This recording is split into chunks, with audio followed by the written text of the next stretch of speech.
Yo, what's up everyone? In today's video, I'm giving you guys a sneak peek on the new up-and-coming tower troop in Clash Royale, the Cannoneer. He has lower fire rate, higher damage. He is able to hit air. Really good versus stuff like archers, firecracker, wall breakers, a mega minion, but really bad for stuff like bats or any swarms cards. And that's what we're going to be showing you guys in today's video. I'm going to be going over the top 8 best interactions with the Cannoneer, but also the top 8 worst interactions. Here's one of them right here. Bats, so bad versus bats, getting so much damage, but let's hop into the gameplay. First one here, I think it's really good versus stuff like Flying Machine, because it's literally going to two-shot a Flying Machine, making it so that it doesn't really get that much damage. Versus a Princess Tower, that would actually do a lot. This is probably my favorite one, though. The Furnace is going to do absolutely nothing. Furnace is completely useless versus a Cannoneer. I'm not really sure how I feel about that. You know, the problem with the Cannoneer here is that I don't think it's super strong when compared to the Princess Tower. I think the Princess Tower overall is better. We'll get to that once we get to the worst or the top 8 bad interactions for the Cannoneer. Really good versus minions. Almost no damage versus those. I don't think it's super good, but it's going to make it more rock, paper, scissors, if you will. As the game adds more of these tower troops, it's going to make it those certain cards are not going to be good versus certain tower troops, but that's just going to add more luck to whether you get a good or bad matchup. Here's another one of my favorites. It's the wall breakers. I mean, versus Princess Tower, you're going to take 2 wall breaker hits every time, but the Cannoneer, so good versus wall breakers. Makes hitting wall breakers and ops lane to apply pressure completely worthless. And I mean, here's a couple extra. I think you guys get the point with the Cannoneer. Really good versus kind of medium health or low health cards. Not very good versus swarms. Speaking of swarms, let's hop in the top 8 worst interactions for the Cannoneer. I think this is probably going to be the worst one. The graveyard. I don't think you even need a tank for the graveyard anymore because of how low the fire rate is. I mean, one like cannon tower, I guess, will literally die to a single graveyard even without a tank. Princess Tower would never let that happen. Not to mention, no Princess Tower to help versus your King Tower too. I mean, look how much damage these layers are able to get here. It's kind of ridiculous. The King Tower is active, so that will help the Cannoneer on this one. Similar situation. I don't think it's gonna be very good versus the Skeleton Barrel. The fire rate is just far too low.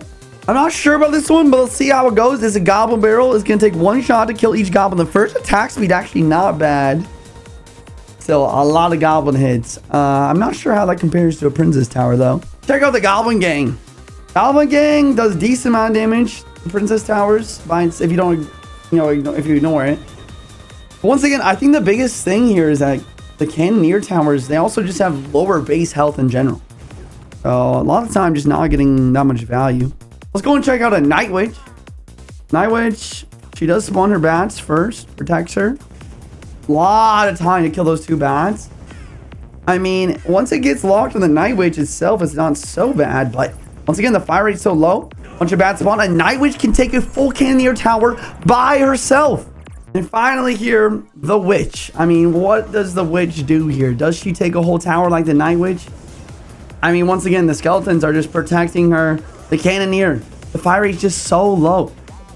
Very interesting. I mean, I guess you're going to need splash damage cards if you are going to be running these Cannoneer towers. Because not only are we taking this right side cannon tower, but the Cannoneer is so unhelpful versus the Witch's skeletons as well when defending the King. So his King Tower is actually at risk here. Not to mention the range on the Cannoneer Tower seems to be actually less than a Princess Tower. Maybe making it more difficult to protect your King Tower in situations like that. Lava Hound.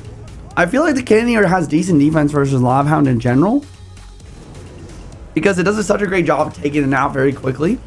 It's so weird to see the Cannon Tower, it takes so long to shoot. I don't know, like in my head, I've been playing Clash Royale for 7 years. In my head, I feel like there should be a Princess Tower shooting with the Cannoneer Tower or something. Like, I don't know.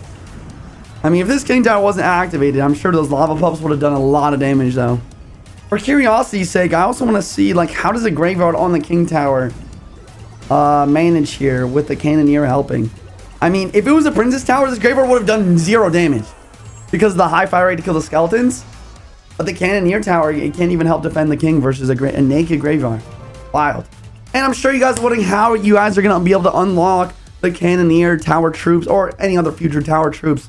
There's going to be a special tower troops chest that you guys are going to be able to get and unlock tower troops. And of course, there's probably going to be an offer in the shop. Remember to use creator code JuicyJ. Final thoughts on the Cannoneer. I don't think that it will be used in the meta very much. I think that it could be useful with specific decks that do well versus Swarm. Specifically like cheap decks.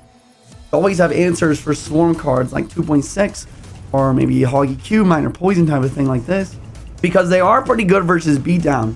One can in the middle can almost fully counter a Golem with the Cannoneer's towers because they have a lot of DPS. The biggest thing, once again, is I think it makes the game more rock, paper, scissors, and it makes it so that there's going to be good interactions like this, but bad interactions versus bad. And sometimes you're just going to get unlucky on which tower your opponent has. Give me your thoughts on the Cannoneer in the YouTube comments. I'm going to try and read all the YouTube comments for the video. Thank you guys so much for watching all the way through. I'll see you next one. Juicy J, signing out. Peace.